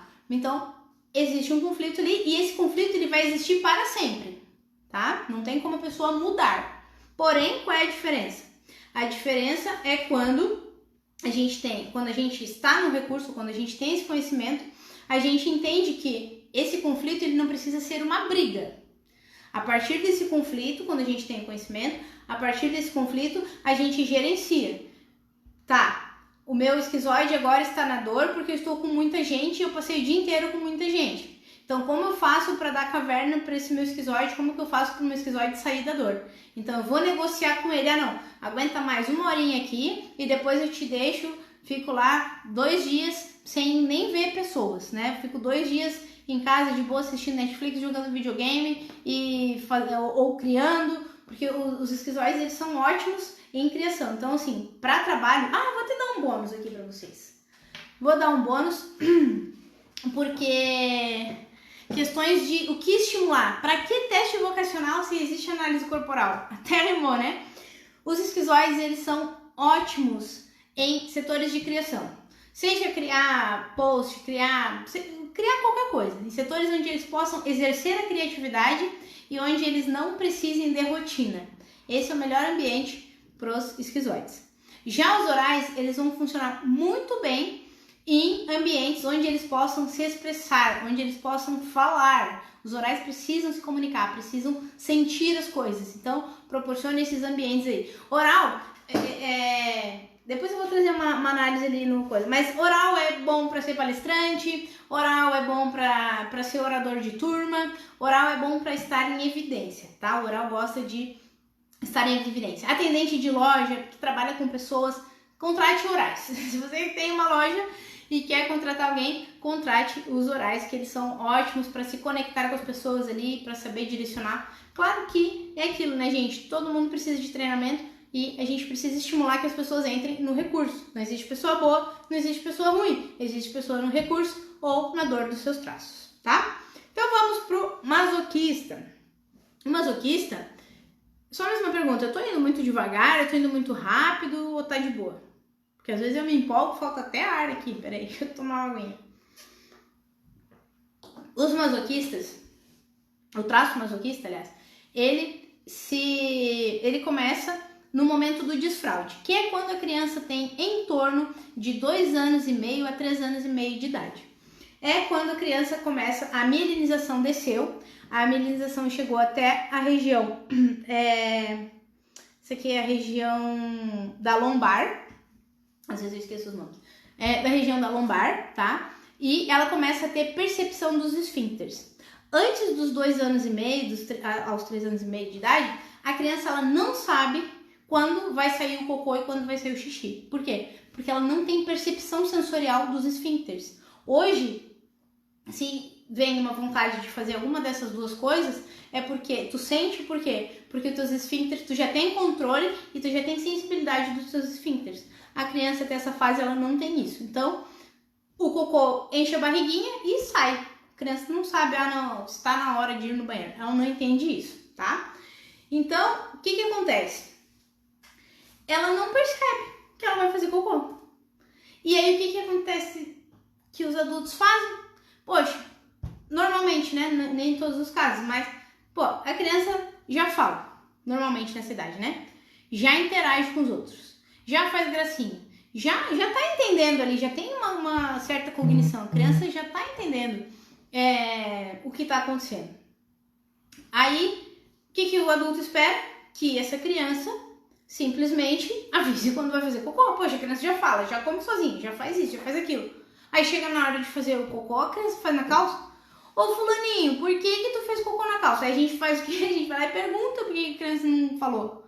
Aí ela não sabe por que ela não falou. Eu não falei porque eu não sabia, né? Aí a criança não tem o que dizer pra gente. E aí ela sente o quê? Ela sente que ela decepcionou alguém que era importante pra ela, né? Ela decepcionou alguém. E ela se sente o quê também com a cobrança? Ela se sente humilhada. Aí, o que vem pra agregar, né? Às vezes, além da cobrança, aí a criança se sente que decepcionou, que humilhou, que tal, se sente humilhada e tal. Aí, às vezes, acontece que a criança, em situação mal, o pai e a mãe não cobram e tal, mas essa criança convive com outras crianças. E aí, toda vez que ela faz um cocô na fralda, vem alguém e fala: ô tia, ô fulaninho aqui, limpa a bunda dele, tem que trocar a fralda, tá com fedor, não sei o quê. Imagina, a criança se sente humilhada também, ela tá suscetível à dor da humilhação. E não só a questão do cocô que vai fazer ela se sentir humilhada. Tudo que for uma cobrança mais severa, onde ela possa estar sendo cobrada demais, ela vai sentir que ela está sendo humilhada, ela vai sentir que ela decepcionou. E aí, porque ela está suscetível a sentir isso, e não é só na parte do desfraude, tá? Mas é nessa fase. E aí ela sente a dor da humilhação. E aí ela entende que, poxa, toda hora eu tô fazendo algo errado. Toda hora eu estou tendo as minhas merdas expostas. Toda hora eu estou fazendo merda e toda hora as minhas merdas estão sendo expostas. E aí, o que essa criança então vai desenvolver? Um recurso de força e organização. Vai ser uma pessoa, uma criança, que ela vai ser mais metódica, né? Ela vai buscar isso, vai padrão de funcionamento por toda a vida. Aquela pessoa que ela vai trancar. E ela, durante a infância ainda, ela vai o quê? Ela vai trancar o bumbum. Imagina que deu uma dor de barriga em ti, agora, nesse momento, e tu não consegue segurar. O que tu vai fazer? Tu vai trancar o bumbum, o esfíncter não tá aguentando. Tu vai trancar o bumbum e vai dar passo bem curtinho até o banheiro, porque se tu der um passo um pouco maior, se tu abrir demais a perna, pode dar problema ali no meio do caminho. Agora imagina, se coloca no lugar dessa criança que tem que estar preparada para um cocô que ela não sabe quando ela vai vir. Ela vai seguir essa mesma lógica. Ela vai trancar o bumbum e vai trancar tudo o que tem ali dentro. Então ela não vai falar dos seus sentimentos e ela não vai botar as suas merdas por fora, né? Ela vai guardar as suas merdas o máximo possível. Então é aquela criança que vai ser super organizada se tiver no recurso, tá? Mas é aquela criança que tem a tendência a ser organizada, aquela criança que planeja tudo, que não dá um passo fora da linha sem ter certeza de que é seguro. Então são pessoas que buscam muito pela segurança, né? E aí são verdadeiras fortalezas. E aí qual o formato do corpo dessa pessoa? São aquelas pessoas mais quadradas, né? Aquelas pessoas mais retas nas laterais. Normalmente tem os joelhos virados para fora, o pezinho, normalmente eles ficam com as pernas juntinhas e tem aquele pezinho que a gente chama de 10 para as 2 ou pé de pinguim, né? Que é aquele pezinho mais abertinho assim. Por quê? Porque ele se tranca tudo. Então, eles têm a musculatura mais densa, né? Mais densa e mais tensa, né? E aí é um traço quente. O oral é um traço que sente, e sente muito. Só que o oral sente e põe o sentimento para fora. Tem a necessidade de botar o sentimento para fora. Já o masoquista, ele sente tanto ou quase tanto quanto o oral. Porém, ele sente e guarda. Ele sente e engole aquilo. E talvez, daqui a anos, tu descubra algo de ruim que tu fez por algum masoquista. Porque ele vai sentir e, na maioria das vezes, ele não vai falar nada. Ele vai sentir e ele vai engolir a seco. Só que o que acontece? Uma panela de pressão prestes a explodir. A pessoa se segura tanto, mas tanto, que chega uma hora que ela não aguenta mais. Aí aquela gotinha, o copo encheu tanto, que aquela última gotinha fez tudo transbordar. E aí, nessas horas, os masoquistas eles vão botar tudo pra fora, vão xingar, vão falar, vão fazer, vão acontecer, e depois que eles se esvaziarem, eles vão se arrepender. E muitas vezes vão se culpar também. Então, é um traço extremamente quente que tem essa característica, né, de guardar. E às vezes eles explodem. Às vezes tem uns que já explode por tudo e por nada, que aí são as pessoas que estão tão na dor que elas já explodem por tudo e por nada, já humilha para não ser humilhado, já xinga para não ser xingado, já ataca para não ser atacado. Tem aquelas pessoas que vão sentir, aguentar, até não aguentar mais e botar para fora, e aí se arrepende e tudo mais. E tem aquelas pessoas que vão sentir, não vão falar, não vão botar pra fora, não vão explodir, mas vão se encher de doença, né? Porque tudo que tá preso, que tá sufocado dentro da gente, todos os sentimentos, as coisas não resolvidas, tudo que a gente sente não bota pra fora, acaba virando problema depois. De exemplo dos masoquistas, eu uso o Hulk, né? O incrível Hulk. Se tu olhar, ele é bem característico mesmo. É um cara normal que tá lá vivendo a vida dele e quando chega num ápice de raiva, é tanta raiva que ele acaba virando aquele monstro quadradão, gigante e tudo mais, que é uma verdadeira fortaleza. Então, até o formato do Hulk já é mais quadrado, né? Uma pessoa também que tem bastante do traço masoquista é a Dilma, né, a ex-presidente. E aí, o que acontece? Os masoquistas, eles são programados para fazer tudo certinho. Então, são pessoas perfeccionistas, são pessoas que às vezes fazem até um pouco mais lento do que os outros, porque são pessoas ligadas no detalhe, são pessoas de executar, mas eles só executam aquilo que eles têm certeza que pode ser executado, né? Porque eles estão programados para evitar o quê? Evitar merda, né? Lembra lá a criança que teve que trancar a bundinha para não fazer cocô na calça? Pois é, ele foi programado para evitar merda. Aí, eles precisam de script. Eles só vão fazer, por exemplo, um professor, ele só vai dar aula, se ele for masoquista, se ele tiver com todo o conhecimento na ponta da língua. Principalmente se ele tiver na dor. Se ele tiver na dor, ele nem vai se ele não tiver um script. Né? Talvez ele nem vá, mas se não tiver um script, menos ainda. E aí, o que é interessante, que eu sempre trago uma reflexão quando eu falo do masoquista, porque eu dou o exemplo da Dilma, né, que ela é mais quadrada, pode ver as fotos dela, procurar na internet, normalmente ela vai estar com a boca assim, ó, mais fechada e tudo pra não dar merda. Então os masoquistas têm essa característica de, ó, trancar a boca. E aí, o que acontece? Quando a Dilma, por exemplo, né, ela tinha um discurso para fazer ou coisa assim, ela tinha um script. Essa mulher era uma oradora excelente. E isso independente de política. Pode gostar ou pode não gostar. Tanto faz. Se gosta ou se não gosta dela. Agora, que a verdade tem que ser dita. Ela era uma excelente oradora. Quando estava com o script na mão. Quando alguém pegava ela desprevenida e fazia uma pergunta no improviso, porque os masoquistas, eles são péssimos no improviso. Quando faziam alguma pergunta que ela tinha que improvisar, dava uma merda atrás da outra. Que eram os memes que era rodeada a internet de meme na época que ela era presidente. Porque ela só falava abobrinha, né? Mas quando que ela falava abobrinha? Quando ela não tinha um script, quando ela era pega desprevenida. E, além disso, dela ser pega desprevenida e falar um monte de besteira, acabava que acontecia o quê? Aquela chuva de memes. O que aquela chuva de memes era? Crítica. E o que a crítica é para um masoquista? Para um masoquista, ele percebe a crítica como uma humilhação. Então, se tu convive com um masoquista e ele vive fazendo coisa errada, a pior coisa que tu pode fazer é chamar a atenção dele na frente dos outros. O masoquista, tu tem que falar com cuidado, porque senão ele se sente que vai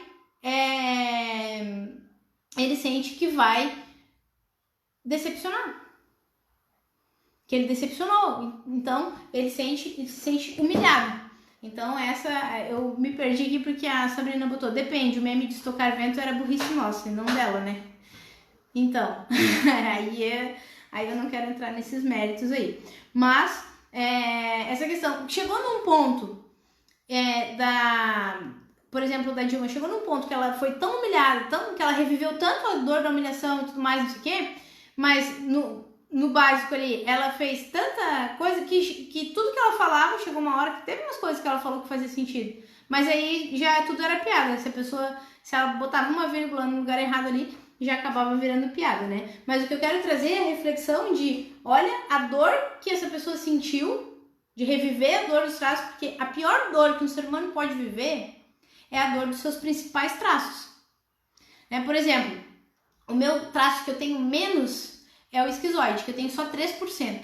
Então, a dor da rejeição, eu não tô nem aí se as pessoas me rejeitarem, entendeu? Porque não me machuca, é só 3% de mim, né? Vai ter uma situação ou outra que pode, mas não é uma coisa que vai impactar a minha vida.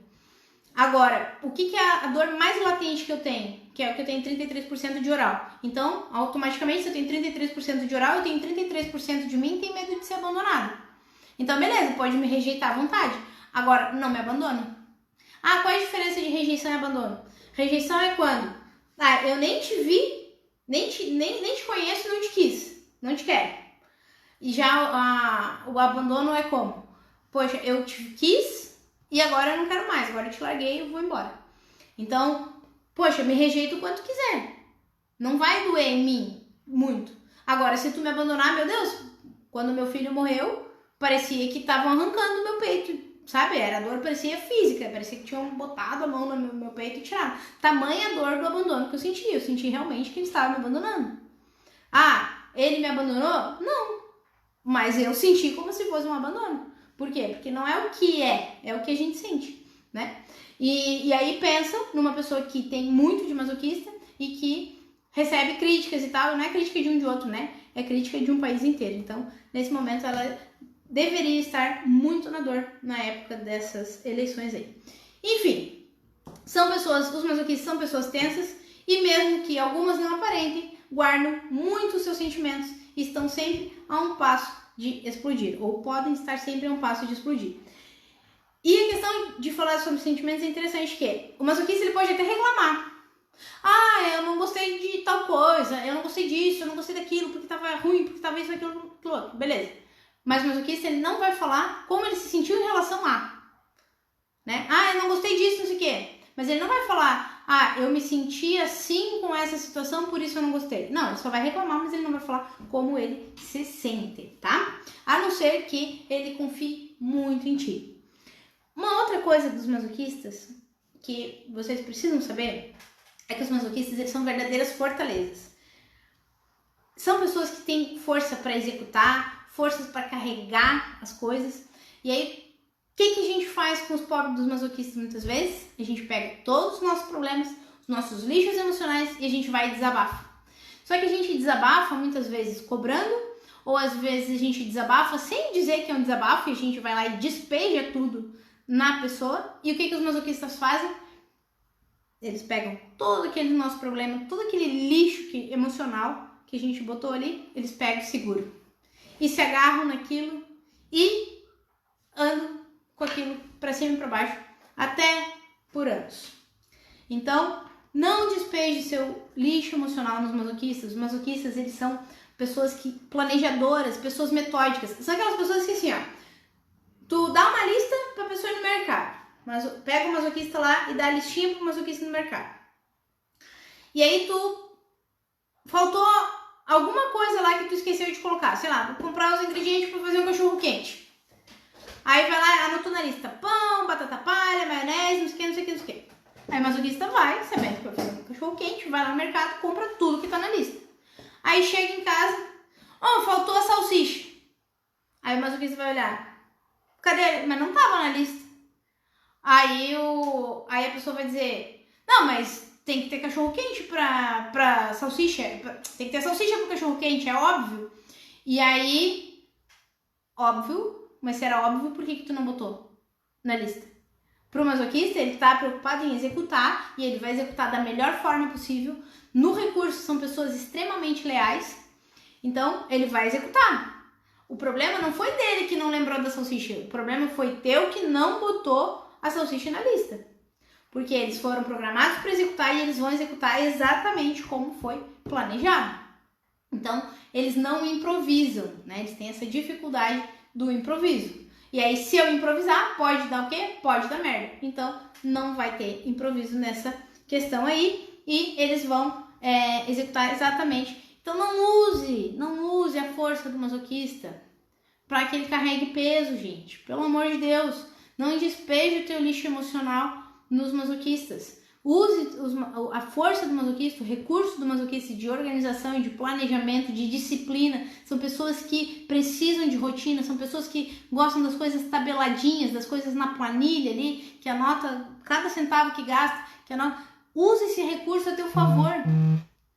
Usa essas coisas a fortalecer, de modo a fortalecer a relação de vocês. E não cobre do masoquista porque ele é lento para executar. Ele não é lento, é que ele é perfeccionista demais e detalhista demais. Então ele precisa ter todos os detalhes resolvidos na cabeça dele para poder executar alguma coisa. E se tu que está assistindo é uma pessoa que tem o traço masoquista e está na dor, não deixa a perfeição te parar, não deixa o perfeccionismo te parar. A perfeição é utopia.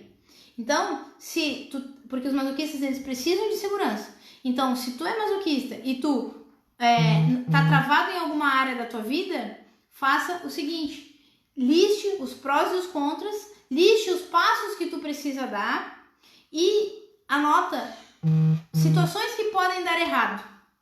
E para cada situação que pode dar errado no projeto que tu queira fazer, pega e faz pelo menos umas 2 alternativas do que fazer caso aquilo aconteça.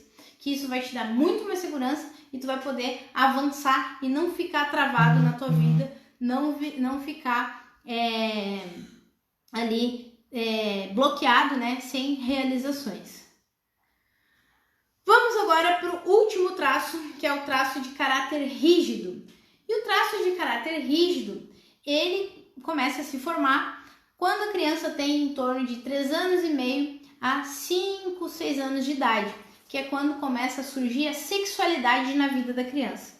Quer dizer que a criança começa a ter vontade de fazer sexo? Não quer dizer nada disso. Quer dizer apenas que a mielinização chegou na região sacral e a criança começou a perceber, a ter sensibilidade e percepção dos órgãos genitais.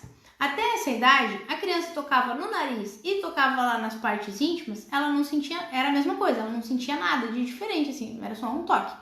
A partir dessa idade, dos 3 anos e meio, a criança tocou aqui, tá, beleza. Agora tocou lá embaixo, opa, deu um choquinho bom aqui. Aí a criança começa a ter o choquinho mágico ali, ela começa a perceber a região genital. Nesse momento, vai surgir essa sensação diferente e no inconsciente dela, ela vai começar a perceber que o mundo é feito por pares. O papai tem a mamãe, o vovô tem a vovó, o titio tem a titia, todo mundo tem alguém. Então, eu quero ter alguém também.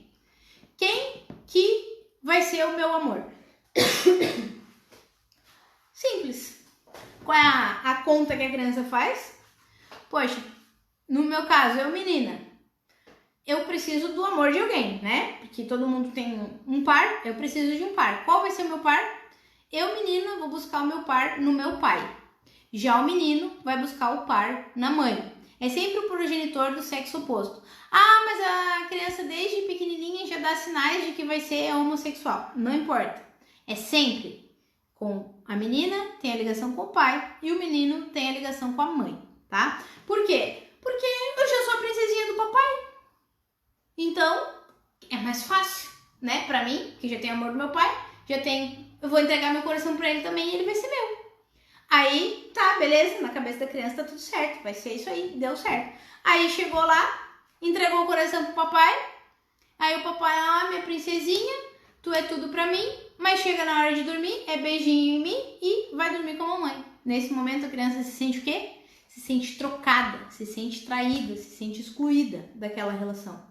E aí ela começa a criar uma competitividade com o progenitor do mesmo sexo, no caso da menina, cria uma competitividade com a mãe, para quê? Para ter a aprovação do pai. Porque a criança precisa, o rígido precisa que o progenitor do sexo oposto aprove e escolha ela.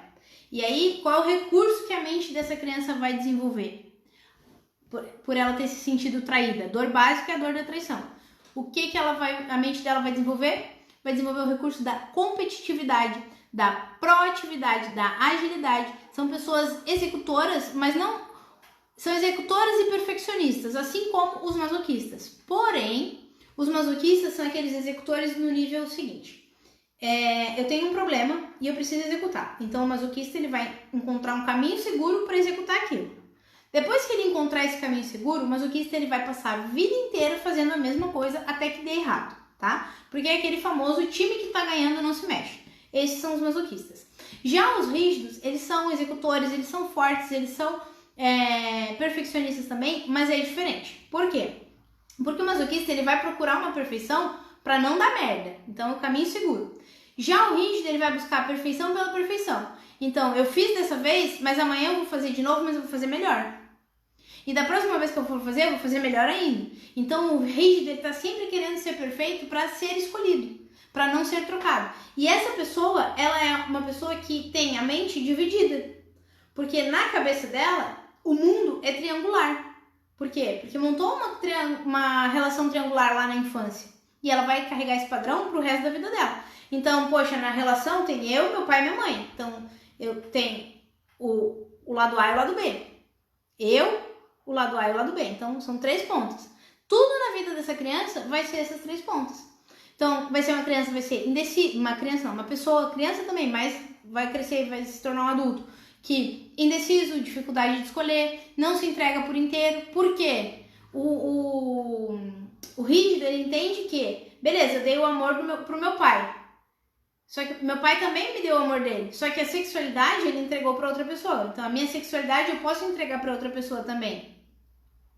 E aí, o rígido ele tem essas 2 energias circulando isoladamente. Uma energia aqui no peito, a energia do amor, do coração, e a energia sexual. Então, o que é comum acontecer? Os rígidos se entregam, as mulheres vão e se entregam nas relações, entregam somente o corpo, e aí não entregam o coração, porque o coração já é do meu pai, nenhum homem vai ser bom o suficiente. E no caso dos meninos, muitas vezes os homens vão, os rígidos, né, homens rígidos, entregam a sexualidade para as mulheres, mas não entregam o coração. Por quê? Porque o coração já é da mamãe. Então eu tenho que estar com a minha mãe em primeiro lugar, e aí nenhuma mulher vai ser tão boa quanto a minha mãe. Então, a criança se sente ali traída e desenvolve todos esses recursos da competição. E uma coisa interessante é que o rígido, ele já foi o segundo lá naquela relação lá na infância, né? Ah, meu pai me trocou pela minha mãe, ou minha mãe me trocou pelo meu pai. Beleza. A partir disso, essa criatura nunca mais vai querer ficar em segundo lugar de novo. Então, como vai funcionar na mente dela? Se ela tem uma autoimagem de boa, bem, sabe? Se foi uma criança que não foi comparada, porque começar a comparar rígido, se tu compara rígido, meu Deus, tu bota cada vez mais a pessoa na dor. Se a pessoa é rígida e tu fala, mas porque o fulano é melhor, ou porque tu não é tão boa quanto o fulano, tu bota o rígido na dor. E tu reforça a dor da traição, da exclusão e da traição, exclusão,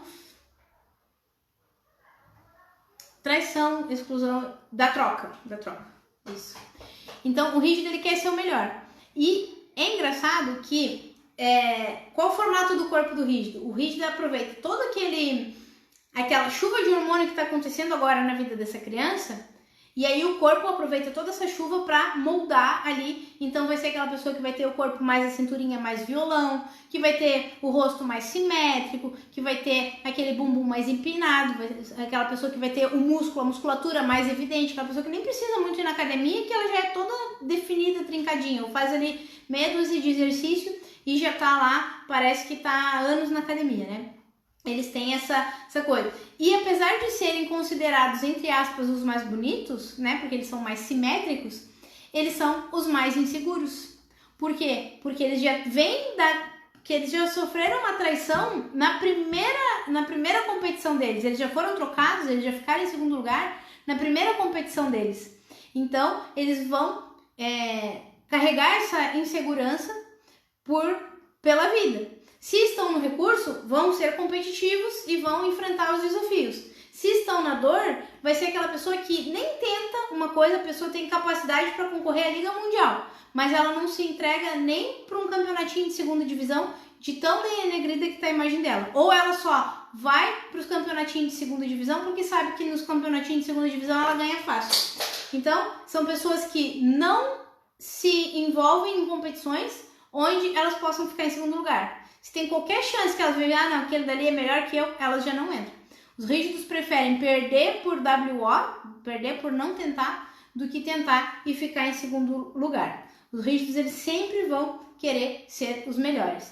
E é um traço frio também. E são pessoas, então, que sempre vão desenvolver uma competitividade com o mesmo sexo em busca da aprovação do sexo oposto, tá? Um exemplo disso, vocês podem olhar depois, é o Brad Pitt e a Angelina Jolie, tá? Eles são bem rígidos, até talvez por isso, de alguma forma ali, o relacionamento deles não foi mais pra frente, né?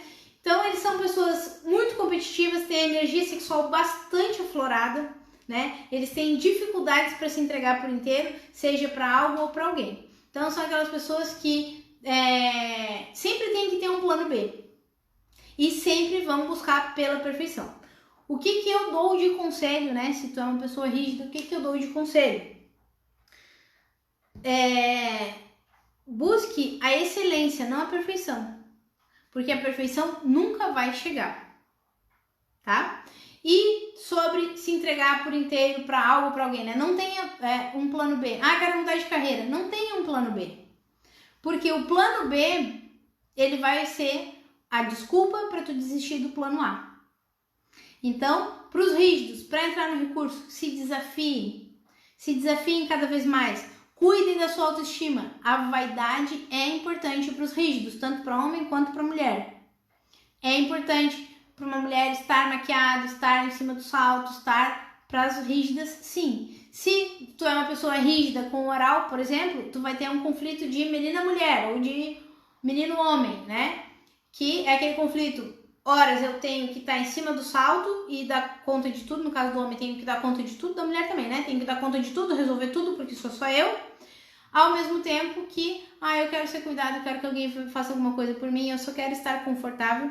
Então, são recursos que acontecem, são conflitos que vão acontecer, ninguém tá livre disso, não é porque tu tem conhecimento que o conflito não vai acontecer, ele vai acontecer. A diferença é tu tendo esse conhecimento, tu sabendo como tu funciona, tu entendendo a porcentagem de cada bonequinho que tu tem, tu entendendo as necessidades deles, tu vai poder transitar muito mais rápido da zona da dor para a zona do recurso. Então, tu não tem como impedir, nem com todo o conhecimento do mundo, que uma situação faça tu se sentir rejeitado, abandonado, manipulado, humilhado, traído. Mas tu consegue sair muito mais rápido dessa situação. Tu consegue usar as ferramentas que os seus traços precisam para que tu use isso como um impulso para chegar onde tu quer. Então, rígidos se desafiem, tá?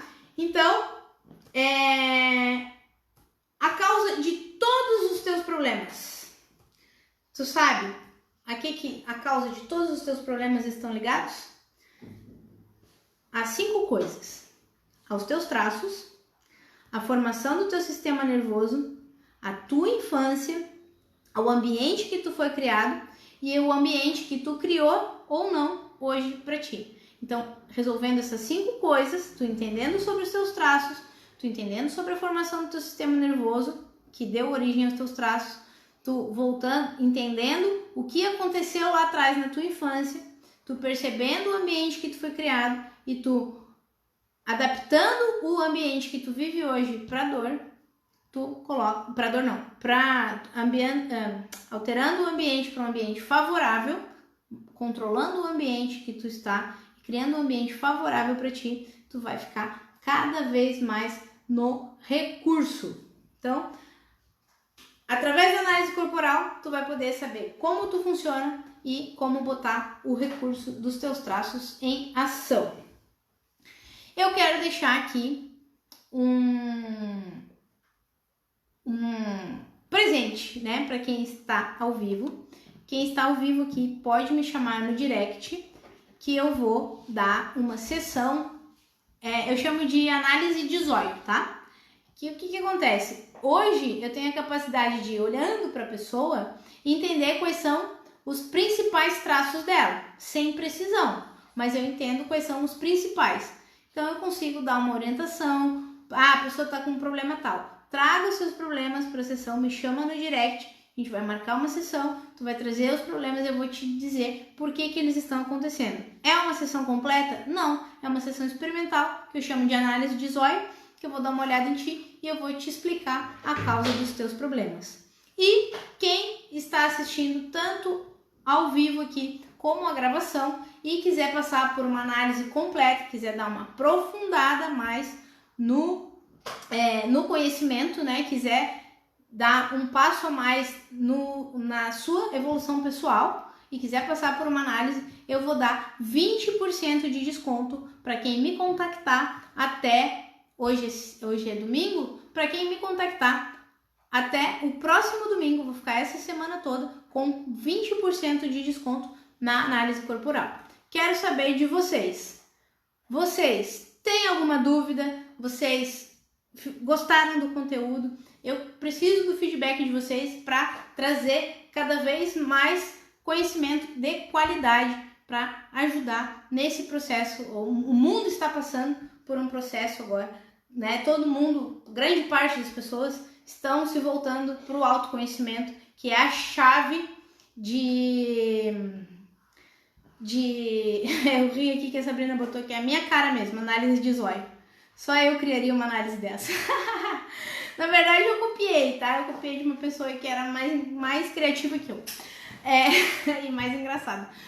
Mas o mundo está passando por essa transformação, né? Há uma necessidade global, uma necessidade da espécie humana de se voltar para dentro, de se conhecer melhor. Então eu faço esse convite para ti, para se aprofundar no conhecimento. A gente tem workshop de dependência emocional também. Eu quero fazer daqui 2 semanas, eu vou fazer algo relacionado à dependência emocional, vou fazer um outro evento. Não sei se vai ser aqui no Face ou se vai ser no YouTube, mas eu vou fazer para trazer agregar mais ainda na vida de vocês, porque grande parte dos problemas que a gente tem hoje é devido à dependência emocional também. Além das dores dos nossos traços, a dependência emocional, que justamente essa dependência emocional que fez os nossos traços entrarem na dor. Então, tem que entender sobre os traços, tem que entender as necessidades deles, né? Controlar o que precisa. Consciência é poder, tá? E consciência te dá o poder de quê? De controlar as coisas, né? Quanto mais controle tu tem sobre ti, porque o teu inconsciente, ele tá comandando a tua vida. Goste tu disso ou não, concorde tu com isso ou não, acredite nisso ou não importa, está acontecendo. Tu pode gostar, tu pode não gostar, tu pode acreditar, tu pode nem saber disso, mas o teu inconsciente está controlando a tua vida. Quanto mais consciência tu tomar de ti mesmo, né, do teu próprio respeito, quanto mais tu souber sobre como tu funciona, maior será o controle que tu tem sobre as tuas decisões e sobre o rumo para onde tu vai levar a tua vida.